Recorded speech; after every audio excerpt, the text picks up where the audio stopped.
Israel और Iran के बीच हुए 12 दिनों के युद्ध ने काफी कुछ बदल दिया है। प्रधानमंत्री बेंजामिन नेतन्याहू और ईरान के supreme leader Ayatollah Ali Khamenei के लिए हालात अब पहले जैसे नहीं रहने वाले। मध्य पूर्व में फिलहाल के लिए जंग की आग पर पानी डाल दिया गया। सीज फायर के बाद दोनों देशों की ओर से किया जा रहा हमला पूरी तरीके से थम चुका है। इस युद्ध से दोनों देशों को काफी नुकसान हुआ, लेकिन सबसे ज्यादा चर्चा में रही इसराइल में हुई संपत्ति की तबाही। इस बीच ईरान में जश्न मनाया जा रहा है। वहीं भारत ने भी सीज फायर के फैसले का स्वागत किया और जश्न मनाया गया।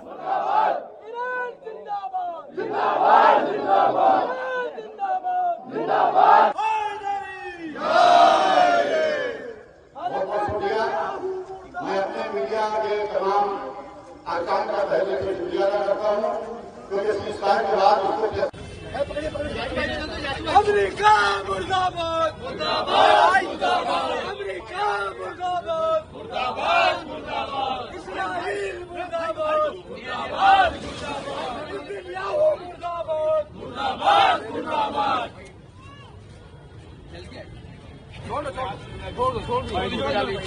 चलिए थैंक यू। अमेरिका मुर्दाबाद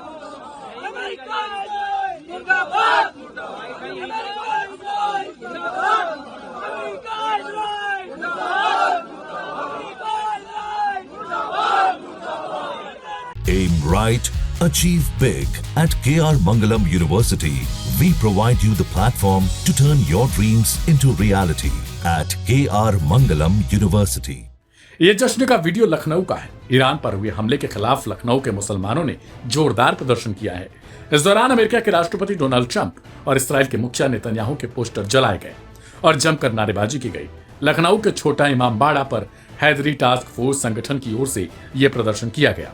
इस मौके पर शिया धर्मगुरु मौलाना यासूब अब्बास ने बताया कि अमेरिका अपने आप को सुपर पावर समझता था, लेकिन ईरान ने अमेरिका और इसराइल के मुंह पर जोरदार तमाचा मारा है। यह सीज फायर ईरान की जीत है। जश्न फतह है। अमेरिका अपने को सुपर पावर समझता था और इजराइल आयरन डोम समझता था। जिस तरीके से ईरान ने अमेरिका और इजराइल के मुंह पर जबरदस्त तरीके से तमाचा मारा, वो वाकई में एक मिसाल है। एक तारीख लिखी जाएगी। अयतुल्ला सैयद अली खामनाई साहब ने जो कर दिखाया, वो वाकई में अपनी एक मिसाल है। इसलिए कि ज़माना ये समझ रहा था कि हम चुटकियों में ईरान को ख़त्म कर देंगे, तो ये चुटकियों में ईरान ख़त्म होने वाला नहीं है। जिसे रेत की दीवार समझ रहे थे ईरान को, वो शीशा पिलाई हुई दीवार साबित हुआ। मैं हुकूमत हिंदुस्तान का, गवर्नमेंट ऑफ इंडिया का भी शुक्रिया अदा करना चाहता हूँ कि गवर्नमेंट ऑफ इंडिया के ईरान से बहुत अच्छे रिश्ते हैं। और मैंने जिस वक्त वज़ीर आज़म हिंदुस्तान नरेंद्र मोदी जी को लेटर लिखा, तो वहाँ से एम्बेसी ने बहुत जिम्मेदारी से हमारे ज़ायरीन को भेजने का सिलसिला जारी किया और नो फ्लाई जोन को फ्लाई जोन में तब्दील किया और फ्लाई जोन में तब्दील करके पूरी तरीके से ईरान से बहिफाजत हमारे ज़ायरीन, जो हमारे तीर्थ यात्री, जो श्रद्धालु वहाँ थे, तीर्थ यात्रा करके ज़ियारत करके लौट रहे थे, वो बहिफाजत वहाँ से लौट रहे हैं।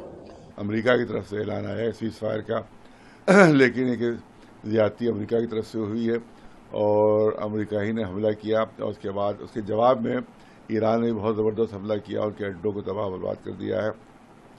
लिहाजा अगर सीज फायर की बात हो भी रही है तो ईरान और अमेरिका के दरमियान हो रही है, लेकिन इसराइल से कोई बातचीत नहीं हो रही है। इसराइल ने जो ज़्यादती की है, जो हमला किया है उसकी उसको सज़ा मिल रही है और उससे ज़्यादा सज़ा मिलना चाहिए। इसके अलावा गज़ा में जो उसने नरसंहार किया, उसने जो कत्लेआम किया, बच्चों और औरतों को मारा है उसने, और दूध पीते बच्चों को ख़त्म किया है, उसकी सज़ा भी इसराइल को मिलना बहुत ज़रूरी है। लबनान में जो उसने जुल्म किया, उसकी भी सज़ा उसको मिलना चाहिए। ये नहीं कि जो चाहे वो करे और बाद में पीछे हट जाएगा, हाँ भाई सुलह हो गई, सब आप पीछे हट रहे। उसको सज़ा मिलना चाहिए, उसके जुर्म की सज़ा मिलना चाहिए। दूसरी चीज़ ये है कि आप ईरान के जो एटमी रिएक्टर्स पर आपने हमला क्यों किया? क्या साहब ख़तरा है हमें, उससे ख़तरा है। तो इसराइल से पूरे रीजन को ख़तरा है, तमाम अरब मुल्कों को ख़तरा है, तमाम मुसलमान मुल्कों को ख़तरा है। तो क्या मुसलमान मुल्कों को इजाज़त दी जाएगी उनके रिएक्टर पर हमला करें? क्योंकि उनको भी तो खतरा है कि अकेले इसराइली को राइट है, अधिकार है कि हमला करे कि वो खतरा है। दूसरे मुल्कों को क्यों नहीं अधिकारी है कि उसके ऊपर जो जिनको उससे खतरा है इसराइल से, वो उस पर हमला करके उसको तबाह बर्बाद कर दे। वन साइडेड एक खाली इख्तियार है, सिर्फ वन साइडेड है। लिहाजा इसके मतलब कि ईरान को भी पूरा इख्तियार मिलना चाहिए कि वो वहाँ की जो रिएक्टर्स पर हमला करके उनको तबाह बर्बाद कर दे। वो जिस तरह से उसने हमला किया यहाँ के ऊपर, तो उसके रिएक्टर्स भी तबाह होना चाहिए, इसराइल के रिएक्टर्स भी तबाह होना चाहिए, वहाँ के एटमी तहसीबात जो है उनको भी तबाह होना चाहिए, बर्बाद होना चाहिए, क्योंकि पूरे इलाके को खतरा है इसराइल के जरिए से। लिहाजा वन साइडेड मामला नहीं है, मामला दूसरों तरफ से होना चाहिए। और जो उसने जुल्म किया, और फिर हमला खुद इसराइल, जबकि बातचीत हो रही थी, बातचीत के दौरान हमला किया गया। इसका मतलब है कि बातचीत धोखा थी, खाली अमेरिका धोखा दे रहा था, बातचीत का धोखा था, और उसी दरमियान उसने हमला कर दिया ताकि ईरान बेखबरी में मारा जाए वो। और उसके बाद यही हुआ कि बहुत बड़ा नुकसान ईरान का हुआ, क्योंकि उन्होंने उसको बातचीत के जरिए समझ भी तसव्वुर भी नहीं था उनको कि यहाँ पर हमला हो जाएगा। इसीलिए उन्होंने, और उसके बाद जो रिएक्शन उन्होंने किया, तब इसराइल को अंदाज़ा हो गया कि ईरान की ताकत क्या है। उनको अंदाज़ा हुआ जब तबाही हत्तर मची हुई वहाँ के ऊपर, तब उनको अंदाज़ा। अब वो हाथ जोड़ रहे हैं कि साहब माफ़ कर दो हमें, माफ़ कर दो हमें। नहीं, माफ़ करो, जिससे गलती की है उसको सज़ा तो मिलनी चाहिए उसको, और सज़ा मिल रही है उसकी। आधा इसराइल तबाह हो चुका है, हाफ ऑफ द इसराइल जो है डिस्ट्रॉयड, तो इसकी सज़ा उसको मिल रही है। दूसरी चीज़ ये, कोई भी गोल जो उन्होंने तय किया था इसराइल ने हमला करते वक्त, तो अमेरिका ने जो उसको उकसाया था हमले के लिए, कोई गोल उनको हासिल नहीं हो सका।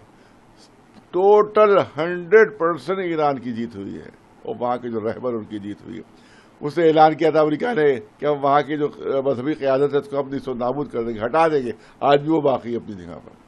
उन्होंने कहा था कि उनके जो वो है एक्टिव रिएक्टर तबाह करके इनको पीछे हटे देंगे। आज भी वो ऐलान कर रहे हैं कि हम बनाएंगे, उससे फ़ायदा उठाएंगे। हम एटम बम नहीं बनाएंगे, लेकिन पब्लिक के लिए उस एटमी रिएक्टर से वो फ़ायदा उठाएंगे। लिहाजा उसमें भी पीछे नहीं हटा। अमेरिका मुर्दाबाद, मुर्दाबाद।